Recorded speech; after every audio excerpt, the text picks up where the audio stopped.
शिक्षाओं का अनमोल ये खजाना हर दिल पे लिख दिया है, हर दिल पे लिख दिया है जिंदगी का अफसाना।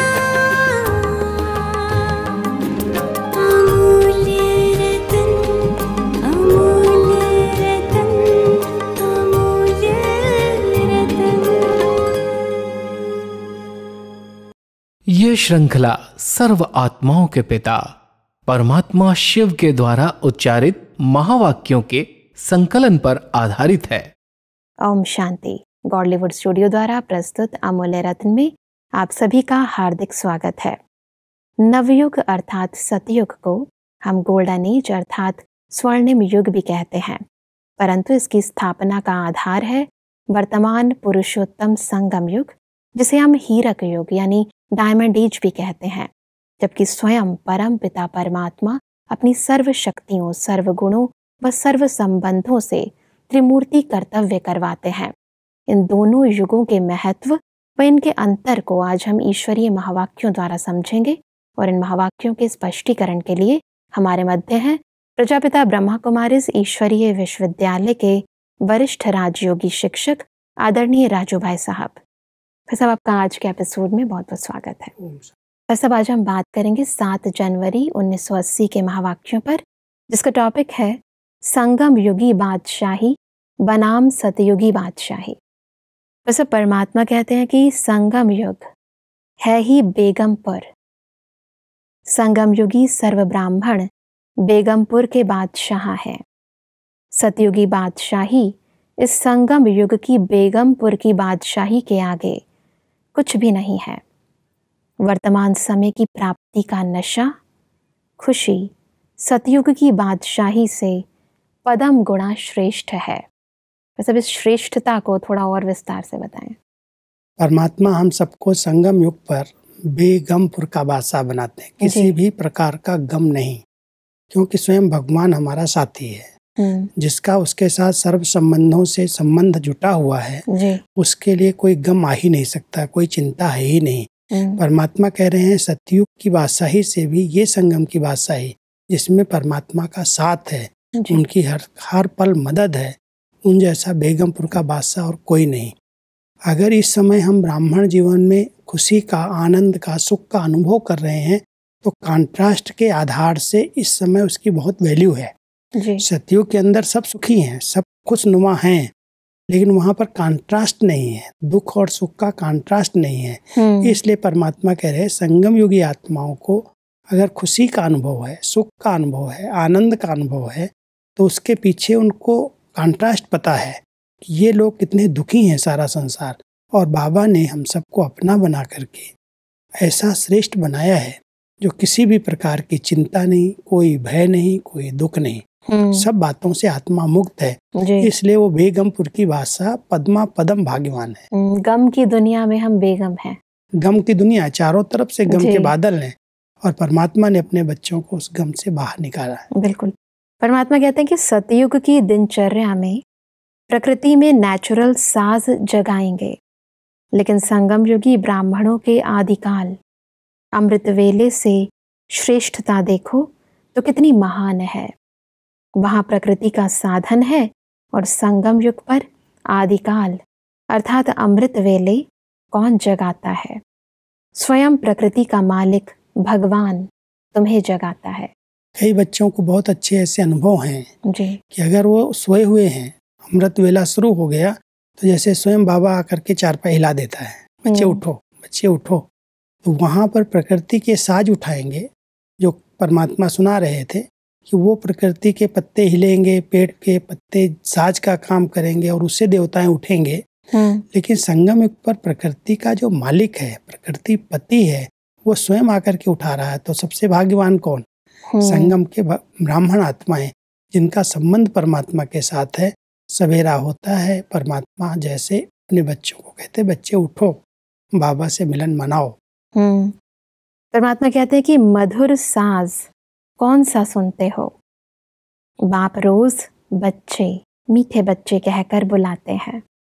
यह नेचुरल साज, ईश्वरीय साज, सतयुगी प्रकृति के साज से कितना महान है।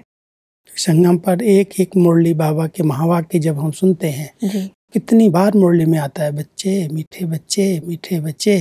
तो ये जो साज भगवान के मुख से निकल रहे हैं, डायरेक्ट हम उनके महावाक्य सुन रहे हैं, तो वो साज तो प्रकृति के साज के आगे कितने श्रेष्ठ हैं, कितने ऊंचे हैं। तो स्वयं भगवान के द्वारा उच्चारित हुए महावाक्य हमारे कानों में जा रहे हैं। तो इसलिए परमात्मा कहते हैं वो प्रकृति के साज से भी कई गुना भाग्य संगम पर परमात्मा के डायरेक्ट महावाक्य सुनने में है।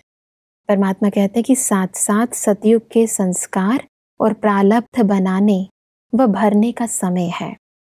संस्कार भरते हैं, प्रारब्ध बनती है। इसी संगम युग पर ही सब होता है। वहां सत्वप्रधान अति स्वादिष्ट रस वाले वृक्ष के फल खाएंगे, यहाँ वृक्षपति द्वारा सर्व संबंधों के रस, सर्व प्राप्ति संपन्न प्रत्यक्ष फल खाते हो। बहुत अच्छा प्रत्यक्ष फल सब बच्चों को मिलता है। थोड़ा भी कोई सेवाएं करता है, कोई अच्छे कार्य करता है, तो जो खुशी मिलती है, आनंद मिलता है, परमात्मा की ब्लेसिंग्स मिलती हैं, उनके संबंधों का प्यार मिलता है, उस रस के आगे वो रस फलों का, प्रकृति का क्या है। तो परमात्मा कंट्रास्ट बता रहे हैं कि संगम युग पर जो आप बच्चों का भाग्य है, उसके आगे सतयुग का भाग्य तो फीका है। इसी तरह परमात्मा कहते हैं कि वह गोल्डन एज का फल है और यह डायमंड एज का फल है। तो श्रेष्ठ कौन सा हुआ? वहां दास दासियों के हाथ में पलेंगे, यहाँ बाप के हाथों में पल रहे हो। वहां महान आत्माएं माँ बाप होंगे, यहाँ परमात्मा माता पिता है। स्वयं भगवान के गोदी में पल रहे हैं, उनकी छत्र छाया के नीचे चल रहे हैं, माता पिता के रूप में वो पालना दे रहे हैं।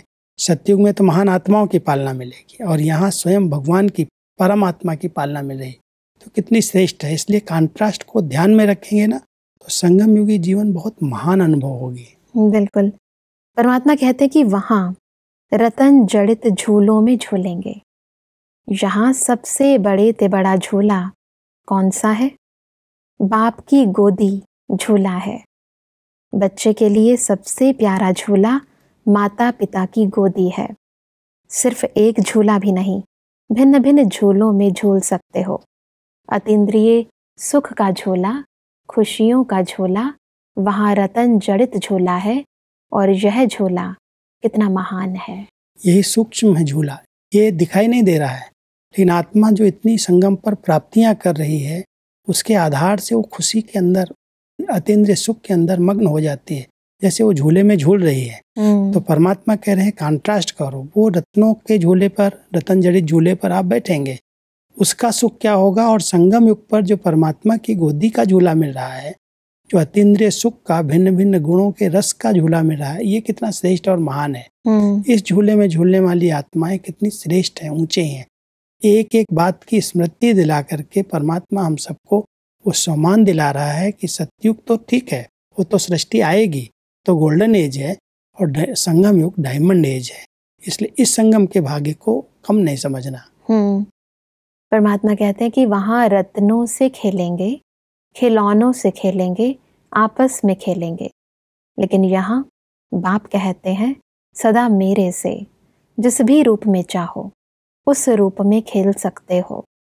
सखा बन करके खेल सकते हो, बंधु बनाकर भी खेल सकते हो, बच्चा बन करके भी खेल सकते हो, बच्चा बनाकर भी खेल सकते हो। ऐसा अविनाशी खिलौना तो कभी नहीं मिलेगा जो ना टूटेगा ना फूटेगा और खर्चा भी नहीं करना पड़ेगा।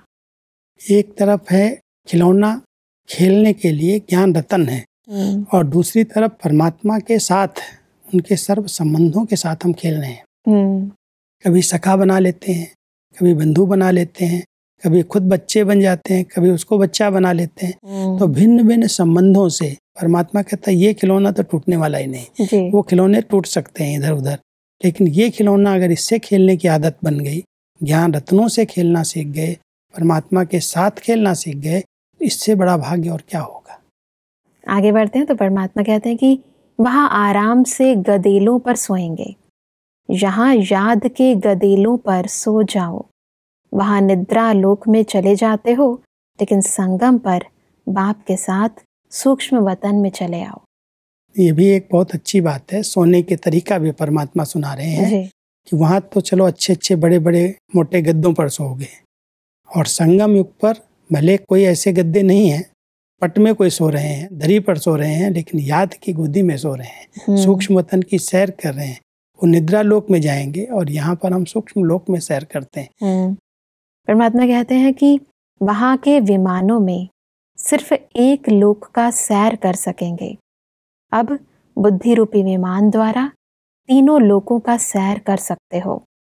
वहाँ विश्वनाथ कहलाएंगे और अब त्रिलोकीनाथ हो। 3 लोकों के मालिक परमात्मा ने बना दिया जी। संगम युग का साकार लोक है, इतना बड़ा मधुबन घर मिला है, साकार लोक में ब्राह्मण परिवार मिला है, इसके ऊपर सूक्ष्म लोक है, उसके ऊपर परम धाम है। तीनों लोकों में हम सैर कर सकते हैं बुद्धि के विमान से। कोई पेट्रोल का भी खर्चा नहीं है। हाँ जी। 1 सेकंड में गए, तीनों लोकों के दर्शन करके आ गए, सैर करके आ गए। सतयुग के अंदर तो केवल एक लोक में ही घूमेंगे, क्योंकि उसका तीनों लोकों का ज्ञान ही नहीं है। जी। आगे बढ़ते हैं। परमात्मा कहते हैं कि वहाँ 2 नेत्री होंगे, यहाँ 3 नेत्री हो। संगम युग के अंतर में अर्थात नॉलेजफुल, पावरफुल, ब्लिसफुल, इसके अंतर में वहाँ क्या बन जाएंगे? रॉयल बुद्धू बन जाएंगे। दुनिया के हिसाब से परम पूज्य होंगे, विश्व द्वारा माननीय होंगे, लेकिन नॉलेज के हिसाब से महान अंतर पड़ जाएगा। क्योंकि अगर देवताओं को भी नॉलेज हो जाए, इस सतयुग के बाद त्रेता आएगा, द्वापर आएगा, कलयुग आएगा, हम गिरती कला में जाएंगे तो उनकी खुशी नष्ट हो जाएगी। इसलिए परमात्मा कहता है रॉयल बुद्धू ठीक है। इस समय संगम युग पर बच्चे नॉलेजफुल हैं, पावरफुल हैं, ब्लिसफुल हैं, सब शक्तियां इस समय प्राप्त हैं, और उसके आधार से वो आंतरिक खुशी है, नशा है। लेकिन सतयुग के देवताओं को ये ज्ञान नहीं है, उसी में उनका भला है। इसलिए परमात्मा कहता है वो पूज्य हैं, सर्वश्रेष्ठ हैं, देवी देवता हैं, लेकिन ये ज्ञान जो संगम पर परमात्मा के द्वारा मिल रहा है, ये वहाँ पर प्रलोप हो जाएगा। जी। परमात्मा कहते हैं कि यहाँ तो गुड मॉर्निंग, गुड नाइट बाप से करते हो, और वहाँ आत्माएं आत्माओं से करेंगी। वहाँ विश्व राज्य अधिकारी होंगे, राज्यकर्ता होंगे, और यहाँ विश्व कल्याणकारी, महादानी, वरदानी हो तो श्रेष्ठ कौन होए? वरदानी, महादानी, विश्व कल्याणकारी, ये टाइटल तो संगम पर ही मिल सकते हैं। वहाँ तो विश्व राज्य अधिकारी कहला सकते हैं। राज्य करेंगे, लेकिन विश्व कल्याणकारी, कल्याण करने की वहाँ बात भी नहीं है। बिल्कुल। इसी समय जहाँ कल्याण हुआ पड़ा, वहाँ पर कल्याणकारी हैं हम, स्वराज्य अधिकारी हैं। तो परमात्मा कहते हैं कितने महान हो, इस भाग्य को, संगम के भाग्य को सुमिरन करो और इस नशे में रहो। परमात्मा कहते हैं कि वहाँ वैरायटी प्रकार के भोजन खाएंगे, और यहाँ ब्रह्मा भोजन खाते, जिसकी महिमा देवताओं के भोजन से भी अति श्रेष्ठ है। जब हमको इस संगम युग के महत्व का इतना पता है, तभी हमारे संकल्पों में श्रेष्ठता आ सकती है। नहीं तो हम भविष्य की दिलासा में बैठे रहते हैं, समझते हैं ये जो भी बातें होंगी सब सतयुग में होंगी। परमात्मा कहते हैं संगम युग का इतना श्रेष्ठ भाग्य है, इस भाग्य का चिंतन करो और उस नशे और खुशी में रहो। सतयुग में तो ट्रांसफर होंगे ही, लेकिन उससे भी श्रेष्ठ भाग्य संगम पर अभी आप बच्चों को मिला हुआ है। बिल्कुल। आगे बढ़ते हैं तो परमात्मा कहते हैं कि वर्तमान समय संकल्प की हलचल भी बड़ी गिनी जाएगी। पहले समय था जब संकल्प को फ्री छोड़ दिया, वाचा कर्मणा पर अटेंशन रखते थे, लेकिन अभी मनसा भी हलचल ना हो, क्योंकि लास्ट में है ही मनसा द्वारा विश्व परिवर्तन। अभी मनसा का एक संकल्प भी व्यर्थ हुआ तो बहुत कुछ गवाया। एक संकल्प को भी साधारण बात न समझो, इतना अटेंशन। साकार के समय बाबा ने ये छूट दे दी थी, बच्चे संकल्प में तो विकल्प आएंगे, तूफान आएंगे, लेकिन कर्मणा और वाचा में नहीं आना। हाँ जी। लेकिन अव्यक्त होने के बाद बाबा ने इस पर बहुत ध्यान खिंचवाया, क्योंकि विश्व कल्याण का कार्य केवल मनसा से ही संपन्न होगा। इतना बड़ा विश्व, प्रकृति सहित 5 तत्वों को परिवर्तन करना, इतने बड़े विश्व का कल्याण करना, उसके लिए बहुत शुद्ध शक्तिशाली मनसा शक्ति चाहिए। तो इसलिए मनसा में भी कोई साधारण संकल्प ना आए, व्यर्थ संकल्प ना आए। ये अव्यक्त होने के बाद बाबा ने हम सबका विशेष ध्यान खिंचवाया तो अब बाबा कह रहे हैं कि अंतिम समय समीप है और अंतिम समय के अनुसार आपका अपने संकल्प पर बहुत ध्यान होना चाहिए। कोई भी व्यर्थ संकल्प तक भी माया वार न करे। परमात्मा कहते हैं कि अब समय बदल गया, पुरुषार्थ की गति भी बदल गई, तो संकल्प में ही फुल स्टॉप चाहिए। मनसा पर भी अटेंशन हो, इसको ही कहा जाता है चढ़ती कला। सदा चढ़ती कला रहे, अभी सदा का ही सौदा है। सदा का सौदा जी। इस बात को अंडरलाइन करना है, क्योंकि हम कहते कभी कभी हमारी मनसा बहुत शुद्ध है, कभी कभी व्यर्थ आता है, कभी कभी ये संकल्प आते हैं। परमात्मा कहते नहीं, सदा काल इस पर अटेंशन दो। जब सदा काल अपने बुद्धि को, मन को हम बिजी करेंगे किसी सेवा में, अच्छे अच्छे चिंतन में, तो हम सदा के लिए इससे व्यर्थ से मुक्त हो सकते हैं। तो परमात्मा भी हम सबको कहते हैं इस बात को अंडरलाइन करो कि अगर कोई थोड़ा समय भी व्यर्थ संकल्पों में जा रहा है, बहुत सारी शक्तियाँ आपकी व्यर्थ जा रही हैं, उस खजाना व्यर्थ जा रहा है, उसको बचाओ। तो सदा पर अगर हम अंडरलाइन करेंगे तो हम बहुत सारी व्यर्थ बातों से मुक्त हो जाएंगे। जी। परमात्मा कहते हैं कि सदा इसी स्मृति में रहो कि हम प्योर आत्माएं, प्योरिटी की लाइट के ताजधारी हैं। तो सब इस स्थिति को थोड़ा और स्पष्ट करें। क्योंकि जब आत्मा अपने प्योर संकल्पों में रहती है कि मैं एक बहुत पवित्र शुद्ध आत्मा हूँ, इसके लिए हम सबको अपने दो स्वरूप स्मृति में रखने चाहिए। जी। एक हमारा अनादि स्वरूप परम धाम में, क्योंकि वहाँ कोई भी इम्प्योरिटी नहीं है, शरीर भी नहीं है। जी। तो वो आत्मा परमात्मा के समीप है, साथ है, वो बहुत पवित्र है, परम पवित्र है जैसे। फिर जब आदि काल में जाती है, देवता बनती है, तो भी प्रकृति सत्व प्रधान है और आत्मा अपनी पावन स्टेज में है। तो जब हमें ये स्मृति रहती है कि अब इस शरीर को छोड़ करके हम अपने मूल वतन में जाएंगे और फिर देवी देवता पद प्राप्त करेंगे, सतयुग में आएंगे। जी। तो ये अनादि और आदि स्मृति के आधार से आत्मा अपनी पवित्र स्टेज को इमर्ज कर सकती है। तो परमात्मा कहते हैं बार बार इमर्ज करो कि मैं आत्मा परम पवित्र हूँ, मेरे बहुत शुद्ध संस्कार हैं, पवित्र संस्कार हैं। ये जो मध्यकाल के संस्कार थे, विकारी, इधर उधर देहाभिमान वाले, उनसे मैं मुक्त हो जाऊं। तो जब उनसे मुक्त हो जाएंगे तब आप अपनी पवित्रता की संपूर्ण स्टेज को प्राप्त कर सकेंगे और अपने अनादि स्वरूप में ट्रांसफर हो जाएंगे। बिल्कुल। परमात्मा कहते हैं कि सेवा ही ब्राह्मण जीवन का विशेष आधार है। सभी के अंदर सेवा ही समाई हुई हो। सर्वसेबल का तिलक सबके मस्तक पर लगा हुआ हो। तो सब विशेष आधार जो सेवा जिसे कहा, उसको थोड़ा स्पष्ट करें। परमात्मा ने अपने बच्चों को विश्व कल्याण की सेवा के निमित्त बनाया है। जी। किसी न किसी रूप में, भले हमारे लौकिक जवाबदारियां कितनी भी हों, हम शरीर निर्वाह के लिए कोई भी कर्म कर रहे हों, लेकिन अंदर से रहे कि हम विश्व कल्याण के लिए निमित्त हैं। स्वयं परमात्मा ने हमें विश्व सेवाधारी बनाया है। जी। और वो विश्व सेवा हमारी शुद्ध मनसा से, अच्छे विचारों से भी हो सकती है। जितना हम अपनी शांत स्वरूप स्थिति में स्थित रहते हैं, शांति के प्रकंपन वायुमंडल में फैलना शुरू हो जाते हैं। तो ये स्मृति रहे कि मैं आत्मा इस विश्व कल्याण की सेवा के लिए हूँ। भले लौकिक कार्य करते हुए भी अगर ये स्मृति रहती है कि मैं सेवाधारी हूँ और केवल परमात्मा के सेवा के लिए परमात्मा ने मुझे चुना है। जी। तो ये स्मृति हमको कई बातों से मुक्त कर देगी। बिल्कुल। परमात्मा कहते हैं कि संस्कार है बीज।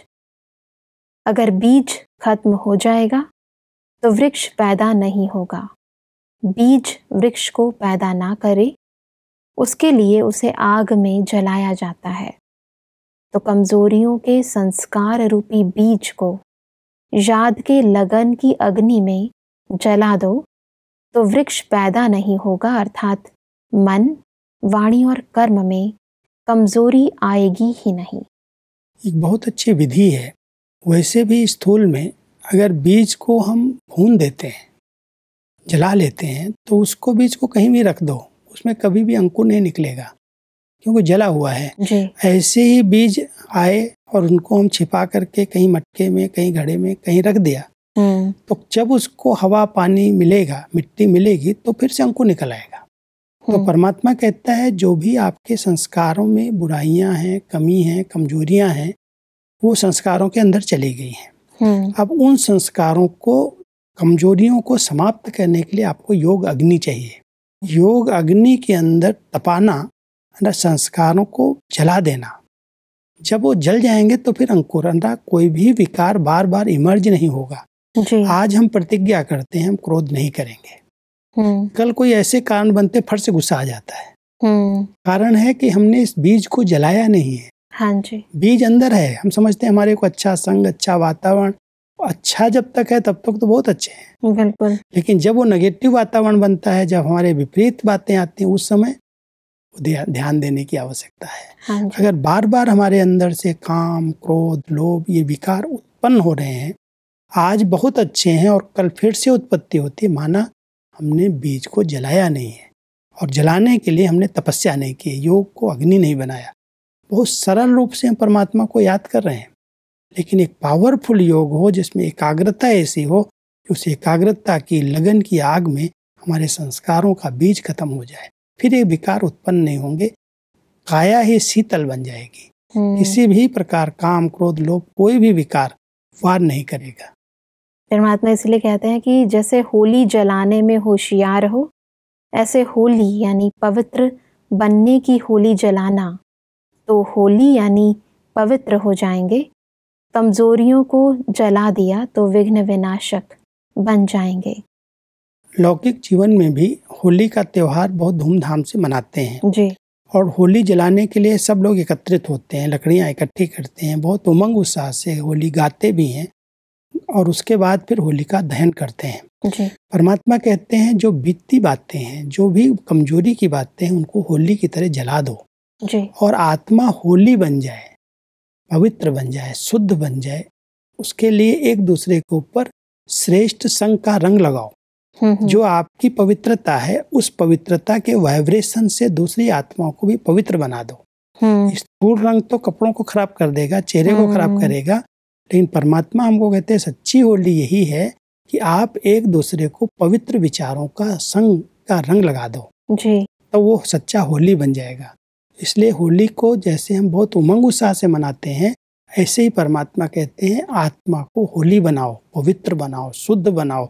कोई भी प्रकार की ऐसी कोई अलाय, कोई भी बात मिक्स हो, उसको समाप्त करो, जला दो उसको। बिल्कुल, तभी हम विघ्न विनाशक बन सकेंगे। जी बिल्कुल भाई साहब, आज हमने कैसे संगम युग के महत्व को समझते हुए अपने हर सेकंड और हर संकल्प को श्रेष्ठ बनाए, इस विधि को समझा। मतलब स्पष्टीकरण के लिए आपका बहुत बहुत धन्यवाद। दर्शकों, आज के एपिसोड में हमने समझा कि हमें वर्तमान समय की प्राप्तियों व उपलब्धियों के महत्व को समझते हुए अपने हर सेकंड, हर संकल्प को श्रेष्ठ बनाना है। परमात्मा ने कहा कि चढ़ती कला का अनुभव करने के लिए हमें अपने संकल्पों पर विशेष अटेंशन देना है। ध्यान रहे कि हमारा एक भी सेकंड व एक भी संकल्प व्यर्थ न जाए। परमात्मा ने कहा कि विघ्न विनाशक बनने के लिए हमें अपने कमजोरियों के संस्कारों के बीज को ईश्वरीय याद की अग्नि में सदा के लिए भस्म करना है। दर्शकों, आज के एपिसोड से संबंधित यदि आपके मन में कोई प्रश्न है तो आप हमें ईमेल कर सकते हैं। हमारा ईमेल आईडी है amulyaratna@godlywoodstudio.org। अगले एपिसोड में एक और अव्यक्त वाणी के साथ आप सभी के समक्ष हम फिर हाजिर होंगे। तब तक के लिए लेते हैं इजाजत। ओम शांति। मुख्य सार: सतयुगी और संगमयुगी जीवन। वहाँ प्रकृति के नेचुरल सांस जगाएंगे। यहाँ प्रकृति का मालिक भगवान तुम्हें जगाता है। वहाँ दास दासियों के हाथ में पलेंगे, यहाँ बाप के हाथों में। वहाँ महान आत्माएं माँ बाप होंगे, यहाँ परमात्मा माता पिता है। वहाँ वैरायटी प्रकार का भोजन तो यहाँ ब्रह्मा भोजन, जिसकी महिमा देवताओं के भोजन से भी श्रेष्ठ है।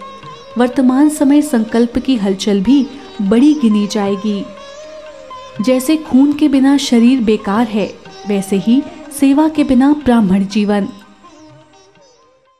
अधिक जानकारी के लिए संपर्क करें Amulya Ratan, Godlywood studio, Manmohini Van, Shantivan post, Abu road, 307510, district Sirohi, Rajasthan. Email ID है amulyaratn@godlywoodstudio.org। इस श्रृंखला को प्रजापिता ब्रह्मा कुमारीज ईश्वरीय विश्वविद्यालय के सेवा केंद्रों पर क्लास में नियमित रूप से चलाने के लिए गॉडलीवुड स्टूडियो से संपर्क करें।